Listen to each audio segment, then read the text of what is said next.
My name is Barbara Robinson, and I'm here in the city of Milwaukee, Wisconsin. I have 3 sons that are incarcerated. They got locked up in 1995 for party to a crime, armed robbery, and they were both sentenced to over 125 years, one of them, and one of them 136 years or something like that. That, to me, is very devastating to have sons incarcerated.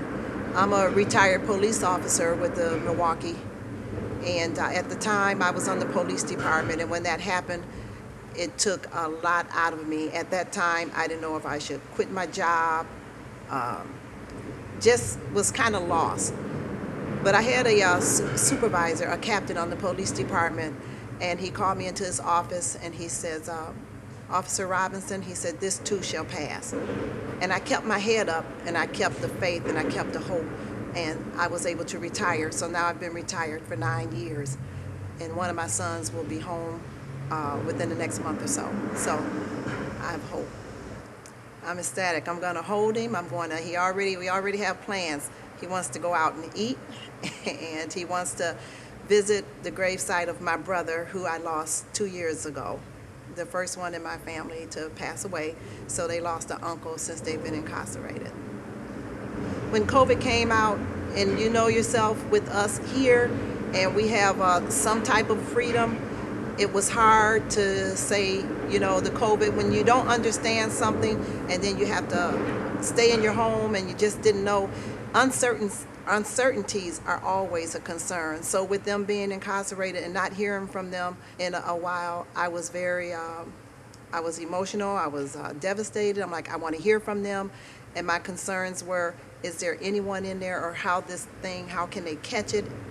So was very worried about that. We all are human, and we've all made mistakes. The thing about it is when we can learn from our mistakes. We can learn from our mistakes, and we can learn from mistakes of others. And I ask that people who have chosen the wrong path in life, for whatever reason that they end up incarcerated, they're still not animals. We are all human. We all share the same blood. We're humans. And we all have a Heavenly Father, and we're here for a reason, and we just have to find out what our purpose is.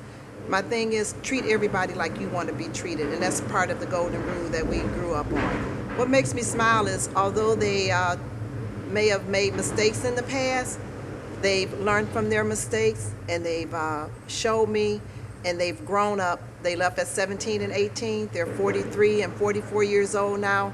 They're grown men, and I love them to death.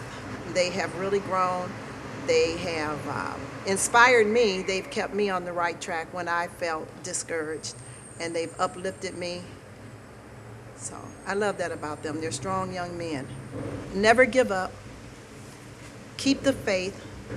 Believe that there is a better day, that it is coming. I've waited a long time, and I didn't know, like I said, 20-something years ago. I'm here now. Keep the faith. There's always light at the end of the tunnel.